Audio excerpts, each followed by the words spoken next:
Oke, assalamualaikum warahmatullahi wabarakatuh. Senang sekali berjumpa dan membagikan sedikit materi tentang filsafat lanjutan ya pada perkuliahan pengantar teknik informasi dengan saya Muhammad Nur Faiz atau bisa dipanggil Pak Faiz. Oke, kemarin untuk materi sebelumnya kita sudah belajar bagaimana membuat daftar isi secara otomatis, kemudian membahas tentang PowerPoint juga ya, insert foto, kemudian smart art dan sebagainya.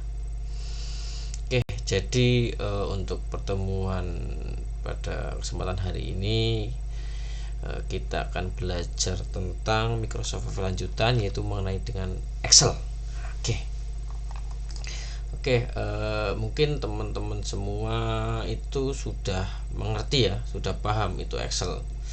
Itu adalah pengolah angka ya. Jadi di situ memang lebih banyak angka, tabel dan sebagainya, kemudian banyak rumus-rumus ya di situ. Oke, jadi di sini menunjukkan sel yang sedang aktif ya, karena di sini adalah kolom 1, kemudian kolom A baris ke 1, jadi A1 gitu. Dan untuk rumus-rumus nulisnya di sini ya. Oke, biasanya kalau rumus diawali dengan tanda sama dengan. Oke, ini namanya menubar ya. Ini ada file, home, ini menubar. Nah, ini adalah judul barnya ya. Nah, kemudian ini ya icon-icon bar ini lebih ke icon quick icon. Nah, quick icon jadi icon-icon yang sering digunakan. Nah, itu kemudian ini kolom heading, ini row heading, kemudian ini worksheet ya, jadi ini lembar kerja aktif, ini scroll barnya ini ya. Oke, gitu ya. Ini untuk pembesar, kecil dan sebagainya lah. Mungkin teman-teman semua sudah paham. Nah, terkait nanti apa saja di dalamnya inilah nanti kita perdalam saat praktikum ya. Nah, praktikum nanti kita akan memperdalam lagi. Oke, ya itu sekedar perkenalan tentang Microsoft Excel ya. Jadi nanti kita praktik juga tentang Excel ya, terutama untuk menghitung ya dan sebagainya lah. Oke, jadi rumus yang populer di Microsoft Excel sendiri ada 12, tetapi yang mungkin yang teman-teman sering mendengarkan itu mungkin hanya ini ya, hanya 4 ini, yaitu sum ya untuk menjumlahkan ya, kemudian average untuk rata-rata ya, kemudian max untuk nilai tertinggi, kemudian min untuk nilai terendah gitu. Nah, ini sekedar ini untuk if, jadi ini kayak semacam logika ya. Nah, jadi if statement true, statement else ya. Jadi jika dia nilainya di atas 70 maka dianggap lulus, nah, maka dia lulus. Itu biasanya menggunakan if. Nah, lookup sendiri itu horizontal lookup. Jadi segala rumus yang di horizontal itu di copy gitu. Itu biasanya menggunakan lookup. Kemudian untuk VLOOKUP ya vertikal gitu. Kemudian count di sini untuk menjumlahkan data. Jadi contoh ya, semisal ya di sini ada tabel mahasiswa ya, MHS, kemudian di sini ada ratusan bahkan mungkin ribuan. Nah, kita di blok aja pakai rumus count ini, nanti akan menghitung berapa jumlahnya mahasiswa yang aktif atau yang apa, itu bisa menggunakan count if gitu. Kemudian date di sini itu untuk tanggal, tahun, jam ya. Kemudian left untuk mengambil kata sebelah kiri ya, biasanya A3,3, oh berarti left yang paling kiri 3 karakter. Nah, itu yang diambil. Reg sebelah kanan, kemudian mid sebelah tengahnya gitu. Itu ya, itu untuk Microsoft Excel ya. Jadi 12 rumus yang paling sering digunakan ya. Biasanya ya itulah paling sering itu ya, kalau nggak sum, average, paling itu dua itu. Kemudian operator ya, ini jadi kayak semacam penjumlahan ya kan, pengurangan. Nah, itu tandanya ini. Nah, tandanya digunakan. Untuk perkalian bukan kali ya, tapi bintang ya. Nah, untuk pembagian bukan seperti titik dua seperti ini ya, tapi garis miring ya. Nah, oke. Kemudian untuk pemangkatan ya, pangkat 2, pangkat 3 dan sebagainya. Ini untuk pengelompokan. Nah, jadi ya kita tahu ya, kita sudah belajar matematika dari SD, jadi kita lebih paham lah. Kalau yang di dalam kurung itu biasanya didahulukan. Nah, jadi ini kalau di sini dikelompokkan. Dan sama, ini sama dengan, lebih kecil, kemudian lebih besar. Nah, ini lebih kecil sama dengan, lebih besar sama dengan, dan untuk tidak sama dengan, gitu ya. Jadi itu ada 12 operator pada Microsoft Excel. Nah, kemudian, setelah itu nanti kita ini kita praktik ya, lebih di perkuliahan praktik. Jadi kita coba satu-satu terkait dengan fungsi-fungsi operator pada Microsoft Excel. Nah, selanjutnya ini saya anggap ini sangat penting untuk sekarang ini, karena kita harus mengerti dan memahami, juga bisa mengoperasikan apa itu referensi manager ya. Nah, ini yang paling terkenal itu biasanya teman-teman dosen mahasiswa itu menggunakan istilah nama aplikasinya itu Mendeley ya. Mendeley. Oke. Nah, Mendeley ini ada yang berbasis desktop, ada yang berbasis web, kemudian ada yang berbasis Android. Nah, jadi dari teman-teman bisa silakan download sendiri ya, cari sendiri, itu sudah ada semuanya. Kemudian daftar akun seperti biasa ya, menggunakan email, password, nanti ada konfirmasi untuk autentifikasi, untuk validasi, dan hanya klik kemudian kita masukkan data gitu. Hanya sangat simpel sekali Mendeley itu. Kemudian nanti kita bisa belajar menggabungkan file di Word ya. Kemudian menghilangkan lembar terakhir yang biasanya ini ganjel ya. Kemudian karena sudah pernah ke enter, jadi ada lembar baru ya selanjutnya lah, kemudian dihapus itu susah. Yang kalian memungkinkan juga kita bisa langsung praktek ya di perkuliahan prakteknya. Kemudian membuat penomoran halaman dengan format berbeda. Ini kan biasanya di TA skripsi itu kan pakainya halamannya Romawi kan, pertama kan I1, I2 ya kan. Nah, selanjutnya 1, 2, 3. Nah, begitu. Jadi nanti kita bagaimana sih cara membuat penomoran halaman dengan format yang berbeda gitu. Karena kita kemarin sudah belajar tentang bagaimana sih membuat daftar isi yang menggunakan heading ya kan. Nah, jadi nanti teman-teman semuanya itu serba otomatis ya. Semuanya sudah terekam pada Microsoft yang kita operasikan gitu. Gitu. Oke, kita langsung aja ke ke prakteknya. Oke, saya akan buka. Yang pertama tadi kita buat Excel, kita buka Excelnya dulu. Nah ini, oke, Excel saya pilih yang ini aja ya. Nah ini aja lah. Oke, money in Excel. Nah, sini uang ya ini ya. Oh, kurang. Kita buat kosongan aja. Oke, di sini kita disuguhkan ya. Nah, disuguhkan dengan banyak sekali kolom ya, yang masih kosong. Nah, di sini ada sheet, ada menu bar, ya kan. Bar, judul barnya. Nah, ini untuk minimize, kemudian untuk mengecilkan, maximize, minimize, restore down untuk menurunkan, kemudian untuk close ya. Oke, kita di sini ada banyak pilihannya seperti info, save as, history, print, share, export, publish, close, count, feedback option. Nah, mungkin teman-teman sudah pernah mencobanya ya. Nah, ini ibaratnya udah dari SMP, mungkin SMA sudah belajar dalam Microsoft Excel. Jadi saya hanya mematangkan saja gitu. Oke, di sini ya enaknya kita menggunakan Excel ya. nomor. Oke, kita name dulu, kemudian MHS, kemudian kelas. Oke, dan mungkin nilai ini ya. Oke, saya contohkan di sini. Enaknya di sini ya, kita buat 1 2. Nah, kita membuat mau sampai ke ratusan langsung ditarik kayak gini. Nah, langsung muncul semua. Ya, enaknya Excel seperti itu. Kemudian name-nya ya, kita contohkan itu 112, 113. Nah, otomatis ketika kita tarik ke bawah juga akan diturutkan. Nah, kita misalkan di sini kita mulai dari 115 dan di sini 113. Apa yang terjadi? Pasti ganjil semua. Ya kan? Nah, jadi kayak deret angka. Belajar deret angka ya kayak deret angka.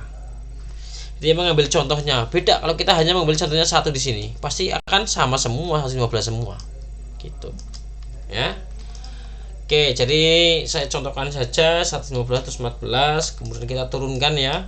Nah, kita turunkan. Bisa kan? Nah, bisa. Oke. Kita 111, 112 biar enak. Gini aja. Kemudian di sini ada A, B, ini contoh saja. Nah, kan AB semua kan. C nggak bisa sorting ya ternyata kalau untuk hanya angka berarti. Nah, ya kan hanya angka berarti.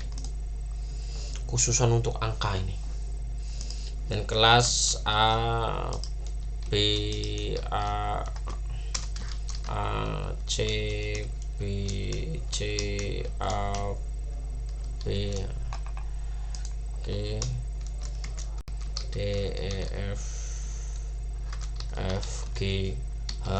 Kebanyakan ini, kita hapus saja ini. Oke ya. Kemudian nilai. Nah, ternyata di sini kita dapat ada nilai 2. Ada nilai kesopanan dan nilai murni alias nilai UTS, nilai UAS itu. Nah, nilai kesopanan itu nilai tambah. Nah, jadi yang di sini kita harus menambahkan 1 kolom lagi, ya kan? Nah, hanya row kemudian kita di insert saja sudah langsung muncul kolom lagi. Nah, ini kan kalau seperti ini, nah, kemudian kita tambahkan di sini, kemudian kita nilai apa? Kesopanan dan nilai murni ya, atau nilai akhir gitu aja. Nilai akademik. Nah, nilai akademik. Oke. Ini saya sudah tambahkan nilai akademik dan nilai kesopanan. Nah, jadi di sini kan ada space-nya ya. Nah, space ini kita hilangkan. Pertama kita border semua ya biar kelihatan lebih enak. Kemudian coba kita centerkan pakai menggunakan center ya. Kemudian selanjutnya kita pakai menggunakan fungsi merge ya. Merge otomatis akan menggabungkan 2 kolom menjadi 1 ya. Oke, kita merge semua ya. Nah, ini merge. Kemudian yang ini kita merge-nya ke samping. Oke, jadi sudah terlihat seperti ini ya.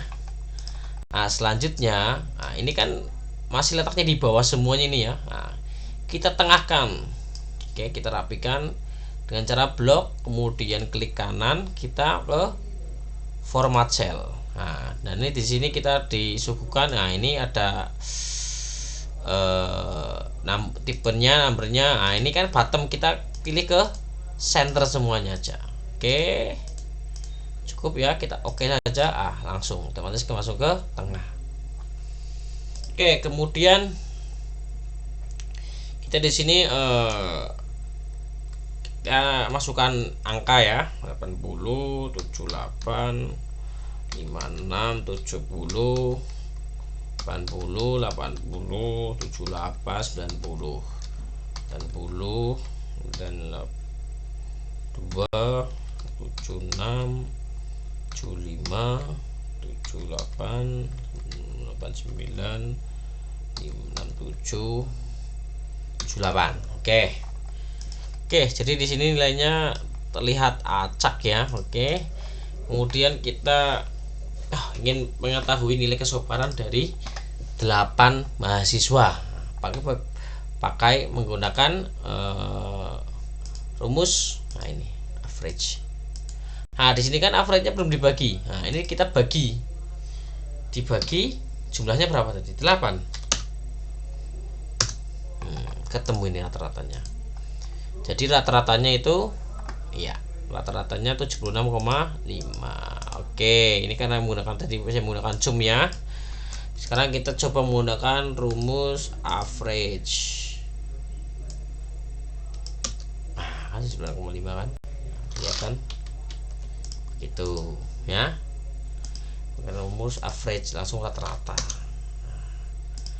Jika kita ini sama, kita langsung tarik aja. Nah, ini pasti rata-rata dari F3 sampai F10. F3 ya, iya kan F3. Nah, sampai dengan F10 ya, gitu. Itu untuk penggunaan dari rata-rata. Sedangkan untuk menjumlahkannya cukup sama aja ini, sum. Nah, ini yang terlalu kita blok aja ke atas, dah otomatis ini jumlah segini. Oke. Kemudian selanjutnya kita cari yang nilai tertingginya berapa sih? Nah, kita menggunakan rumus max ini. Nah, ini max ini. Nah, terlalu anunya. Oke, kita di sini aja ya, max dari nilai kesopanan.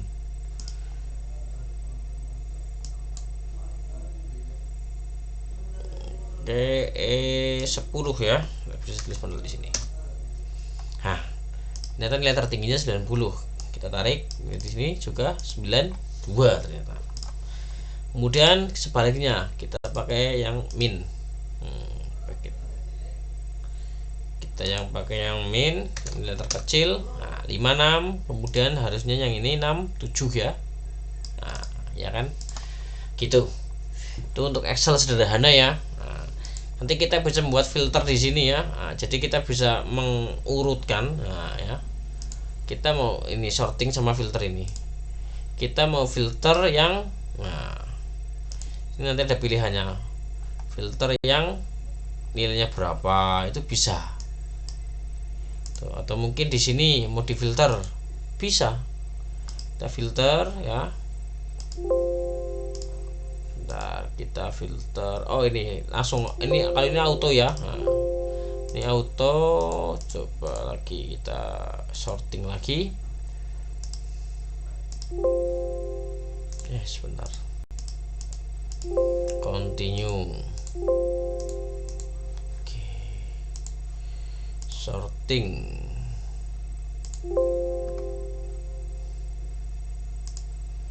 Tuh, selected data. Oke. Di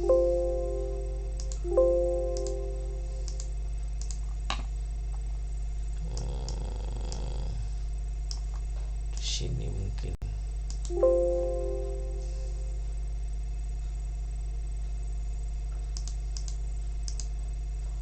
Nah, nanti otomatis mengurutkan ya, mengurutkan kelasnya. Kita ulang lagi aja. Harusnya ikut semua ini harusnya. Kita ulang lagi.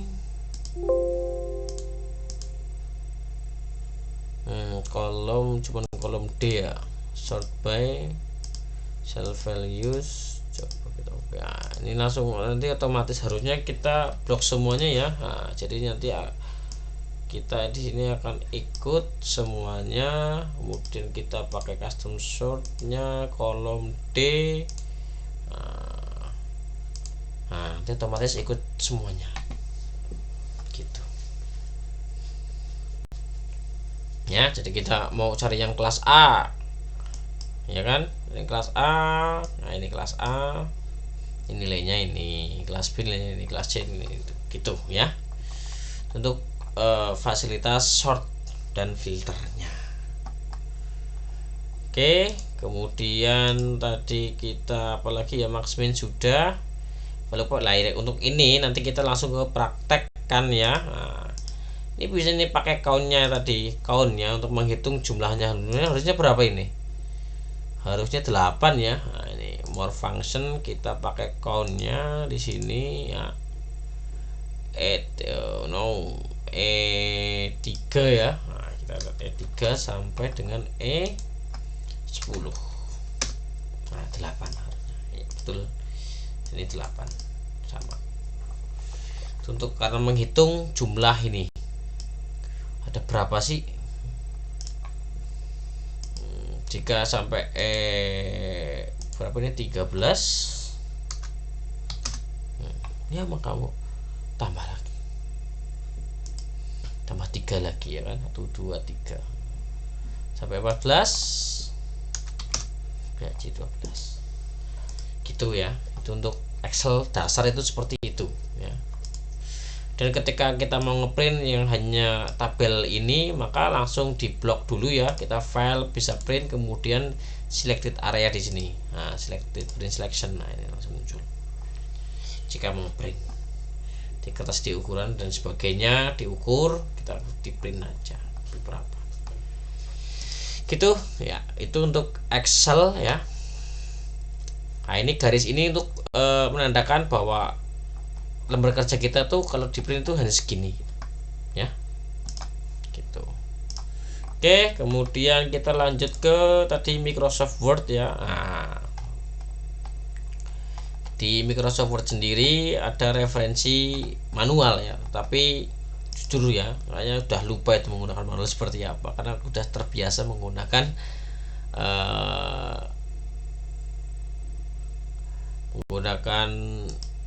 referensi manager yang otomatis semuanya. Jadi nanti teman-teman mendownload ya, Mendeley. Nah ini, nah nanti di download ya. Nah ini download. Nah di situ nanti ada desktop for Windows. Nah, nanti di download saja, kemudian dijalankan seperti biasa. Nanti masuk ya, buat akun dulu ya, biasa mendaftar dengan email dan password. Setelah menginputkan password dan emailnya, nah, email dan passwordnya, kemudian nanti muncul tampilan awal ya, ini ada kosongan ya, ini kosongan contohnya, ini kosongan. Nah kemudian nanti teman-teman mencari daftar pustaka yang relevan atau yang sama dengan penelitiannya teman-teman semua. Nah contohnya di sini mungkin teman-teman ingin membuat TA ya, atau mungkin proposal, atau mungkin karya tulis ilmiah dan sebagainya terkait dengan petani. Nah, petani 5.0. Nah, kemudian ada nggak sih jurnal yang ini yang membahas tentang petani di era industri 5.0. Nah, pastikan kita belajarnya di 4.0 dulu, karena 5.0 belum sampai ke sana. Nah, makanya kita belajar dari 4.0 dulu. Oke, ini jurnal mana ya? Nah, ternyata jurnalnya tidak jelas. Oh, ini seminar nasional ini.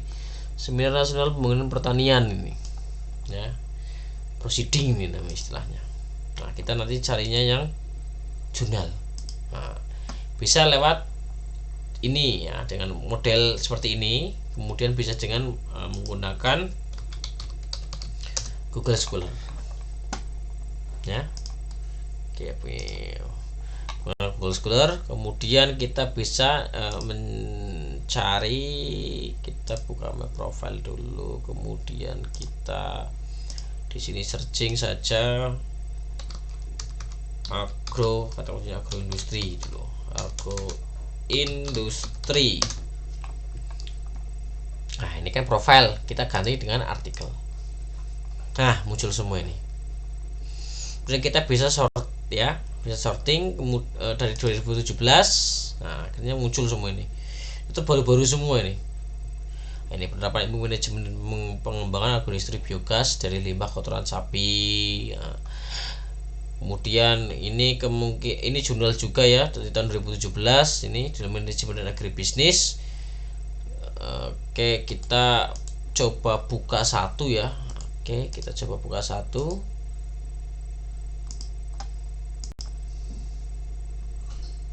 Oke, ini sudah terdownload ya. Nah, ini sudah terdownload.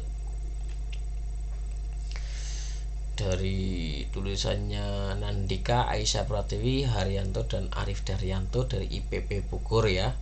Oke. Nah, ini kita sudah download, berarti otomatis di download ya. Nah, 16628 kita langsung tarik saja ke Mendeley kita drag, nah, istilahnya drag, kita tarik saja. Nah, di sini tarik tes.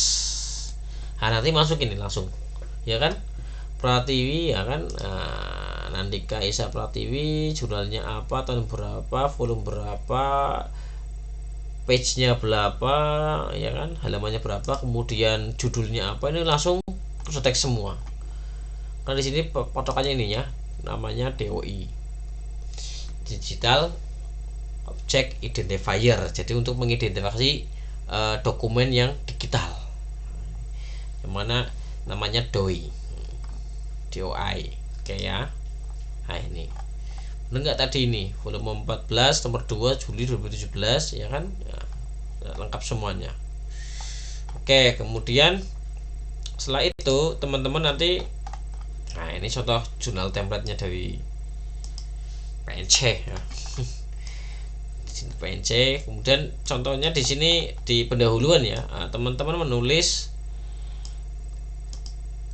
tentang, di sini ada apa, pengertian kah? Coba kita lihat, dibuka.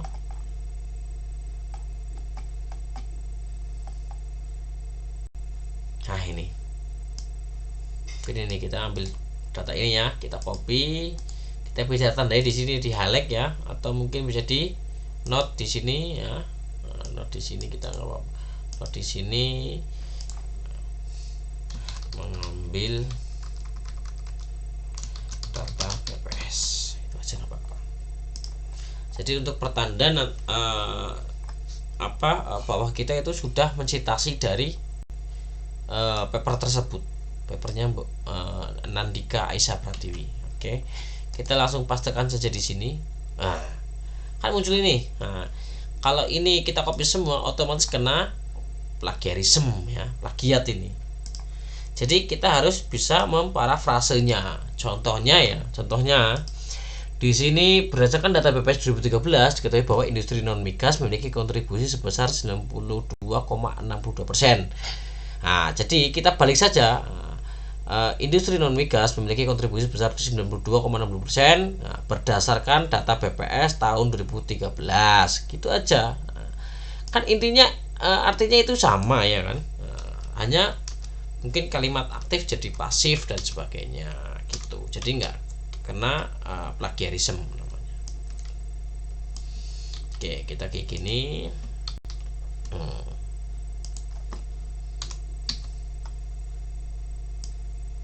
Padahal satu kalimat toh ini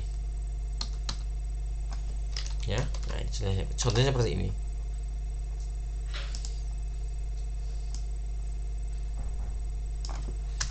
Oke, kemudian kita menginputkan referensinya tadi. Nah, referensinya sebentar. Oke, insert citation. Nah, tadi punyanya Pratiwi bisa bisa dituliskan. Nah, ini judulnya, bisa autornya, penulisnya. Nah, itu langsung keluar ces. Nah, ini tergantung peraturannya, pakai menggunakan citasi jenis apa, stylenya apa. Ini American atau apa ya, atau apa versi ke-7. Ini bisa menggunakan Chicago, teman-teman berubah ini. Kalau biasanya bidang teknik, informatika, elektro itu biasanya pakai EEE. Nah, kayak gini. Nanti otomatis di bawah langsung muncul, kita insert bibliografi. Nah, langsung muncul ini Pratiwi. Sama ketika kita rubah citasinya menjadi apa ya, di otomatis di daftar pustaka pun berubah gitu ya. Nah, oke. Jadi nanti teman-teman bisa mengeksplor lebih jauh lagi tentang manfaat dari Mendeley. Di sini sebenarnya kita masih bisa buat folder ya, buat folder ini seperti saya ini, buat folder, kemudian nanti bisa mengemas. Nah, ini publikasi saya sendiri bisa diupload di sini semua. Jadi kapanpun dimanapun ya, jadi kita bisa mengakses kapanpun dimanapun. Kita bisa sambil baca-baca ketika kita sudah download lah, kita bisa baca-baca di menggunakan Mendeley gitu. Kemudian kita bisa berlangganan, kita bisa buat profilnya juga di web, nanti sinkronisasi juga. Jadi kebanggaan tersendiri ya ketika tulisan kita itu disitasi sama penulis atau peneliti yang lain, itu kebanggaan tersendiri gitu ya. Oke, itu tentang penggunaan referensi manager. Jadi sebenarnya referensi manager itu ada banyak ya, ada Mendeley, ada Zotero, ada EndNote, nah, dan sebagainya. Nanti teman-teman bisa mencobanya sendiri ya, yang lainnya gitu. Kemudian tadi kita akan menggabungkan file di Word. Oke, saya tutup. Kita buka di Word dan ini hanya sebatas apa ya, gambaran saja ya, nanti ketika praktikumnya seperti apa. Oke, contoh misal di sini kita sudah menulis ya, jadi menulis bab 1, kemudian saya ingin menambahkan bab 2 ya. Kita menggunakan next page dulu ya. Nah, kita gunakan next page dulu, fasilitas next page. Next page, nah, akan muncul ini. Nah, kemudian kita baru menginsert objek, menggabungkan di bab 2 nya contohnya, bab 2 nya di bab 2 nya bab 2 nya di sini. Ini mana ya, ini aja nggak apa-apa, ada. Ini bab 2 nya gitu, jadi otomatis ya. Bukan menggunakan tadi insert kemudian pilih objek ya, kemudian text from file, jadi otomatis gitu ya. 1 2 3 otomatis tadi nambah sendiri. Oke, itu untuk menambahkan ya, menggabungkan file di Word. Nah, kemudian biasanya ini karena kita biasanya nulis kemudian, ini kan kosong, ini harusnya kita pakai backspace saja. Nah, otomatis naik ke atas. Tuh, bisa menggunakan file kita disaukan ya. Disaukan, show head kan biasanya tanda flagnya. Tanda flagnya itu. Nah, ini paragraph mark biasanya ini muncul ini. Nah, biasanya ini muncul kayak gini. Jadi ketika kita, ini ada ini sebenarnya nggak kelihatan sebenarnya. Nah, kita dilihat aja, kita bahas naik ke atas gitu. Ya. Oke, itu bisa menggunakan ini ya, paragraph max namanya. Oke, kemudian yang terakhir, membuat penurunan halaman dengan format berbeda. Sama. Jadi teman-teman bisa menggunakan fasilitas tadi next page ya, di layout bricks next page ya, otomatis harusnya sectionnya berbeda ya. Oke, kita lihat di sini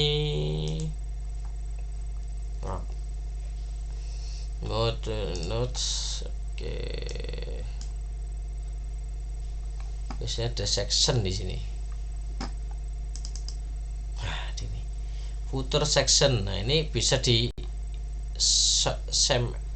jadi sama dengan yang sebelumnya. Nah, kita bisa hilangkan, nanti kita bisa otak-atik sendiri, bebas, jadi nggak sama dengan yang di atasnya di section yang pertama. Nah, ini kan section pertama ini. Nah, ini udah section kedua. Nanti bisa kita menggunakan section ketiga, section keempat dan sebagainya. Nah, ini headernya tadi section ketiga, jadi berbeda. Intinya itu ya, ini pedomannya di sini. Nah, di sini kita nah, ini kan halamannya 1 ini. Nah, kita ganti Romawi bisa nggak sih? Bisa. Page number ya. Nah, format number kita buat angka Romawi. Atas ikut nggak? Harusnya nggak. Ya, enggak. Gitu ya. Kemudian ditengahkan, ini nggak ngaruh, sama nanti halnya kayak gitu. Jadi ketika nanti teman-teman mau buat TA ya kan, menggunakan penomoran, kemudian kalau bisa kalau dihilangkan Pak, kalau biasanya halaman 1 kan itu kan dihilangkan ya, udah diputihkan aja, selesai, dibuat simpel aja. Ini kita putihkan saja, kan nggak kelihatan, ketika dicetak kan nggak kelihatan, tapi setelah sistem terlihat. Nah, nanti otomatis ketika next page nanti otomatis ke halaman 2. Oke, kita enterkan saja. Otomatis di sini halaman 2. Gitu ya. Nah, nanti bisa dipraktekkan sendiri sambil ngetik apa makalah dan sebagainya, laporan, nanti bisa dicoba-coba sendiri. Jadi teman-teman bisa eksplor lebih jauh lagi. Ternyata Microsoft Office itu sudah lengkap semuanya ya. Nanti kalau menggunakan Linux pakai LibreOffice ya. Saya bisa menggunakan Office 365, bisa menggunakan WPS dan sebagainya. Intinya fungsinya hampir sama semua ya. Jadi nggak terlalu jauh-jauh berbeda. Sama ini pun saya menggunakan yang versi 2016 ya, 2013, 2010 ya, sebenarnya hampir sama, cuman mungkin yang dikeluarkan di sini agak berbeda sedikit karena mungkin frekuensi penggunaan dari fitur-fitur tersebut itu lebih banyak, jadi dikeluarkan pada versi selanjutnya, biasanya seperti itu. Dan mungkin tampilannya lebih user friendly ya, lebih bagus lah ini, lebih enak, lebih gampang dioperasikan. Begitu. Oke, terima kasih. Sekian materi perkuliahan pada kesempatan hari ini tentang Microsoft Office lanjutan. Oke, jangan lupa untuk selalu belajar ya teman-teman, untuk eksplor lebih jauh lagi tentang perkembangan teknologi, apalagi ini Microsoft Office yang ibaratnya dasar sekali ya. Hampir semua perkantoran, hampir semua sekolah, hampir ya kita itu menggunakan, hampir mengoperasikan Microsoft Office semuanya. Jadi saya harap teman-teman bisa explore lebih jauh lagi ya, coba-coba, nggak apa-apa, coba-coba aja. Nanti kalau error kita Ctrl Z itu undo ya, jadi kita kembalikan. Kalau nggak close aja, nggak usah di save, don't save gitu ya. Jadi jangan takut untuk gagal ya, karena seorang penemu aja gagalnya itu ribuan kali. Jadi bagaimana sih cara bangkit dari kegagalan itu PR-nya teman-teman sendiri. Oke, semoga apa yang kita pelajari pada kesempatan hari ini bermanfaat ke depannya, dan semoga menjadi amal jariah buat kita semua ya. Terima kasih telah menonton video ini sampai dengan selesai. Semoga bermanfaat ya, semoga buat ilmu teman-teman semua nantinya dapat digunakan ke depannya, jadi nggak kaku ya. Sudah hafal lah intinya lah. Oke, terima kasih dan mohon maaf bila ada kata-kata yang berkenan. Wabillahi taufiq wal hidayah. Assalamualaikum warahmatullahi wabarakatuh.